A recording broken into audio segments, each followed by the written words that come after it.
For today's video ay naglakad-lakad tayo dito sa sentro ng Diki, no? So, punta pa tayo doon sa may tindahan, guys, at magpapa-load tayo ng pang-internet kasi mag-upload po tayo ngayon, guys. So, dito tayo ngayon pansamantala sa may kalsada, no? So, dahan-dahan lang po ako dito paglakad. Hindi ako makapagdaldal kasi marami tao, guys. May alam mo, mayain man tayo, guys. Hindi man tayo kapal ang mukha. So, as you can see, dito na tayo sa may ano, guys, malapit sa bahay namin, no. So, kagagaling ko lang doon sa may tindahan. Nagpa-cash in tayo doon. So, ito pansamantalaan dito, guys. Dito na ako sa malapit na ako dito sa aming bahay. Ayan. So, makikita nyo yung bahay namin dito, guys, sa Tungawan, guys. So, medyo similuya ako dito, guys, kasi gusto ko nga sana magsalita. Ginawa ko nag-video na lang ako kasi nahiya nga ako dahil maraming mga tao nakatingin sa akin. Hindi ko na sila kinuha sa video. Ay, bago yung mga tao kasi may vlogger na daw dito sa Diki. So, as you can see, guys, nandito tayo ngayon. So, malapit na talaga ako dito sa bahay namin. So, ito malapit na. Pababa na ako dito sa may ano, guys, sa may hagdanan. Ayan. Ito na, guys, sa may ano ng mga manok, guys. Yung tawag doon yung farm. Ayan. At bahay namin.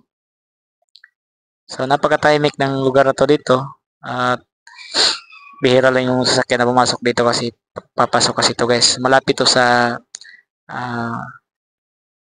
kampo ng mga army sa batalyon. So, dito kay banda sa may likod.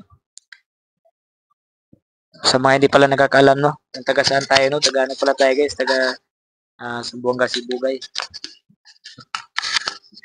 So, ID off natin ngayon. Kaya, medyo dito tayong papahinga ngayong gabi. So, bukas naman, papasok ako ulit.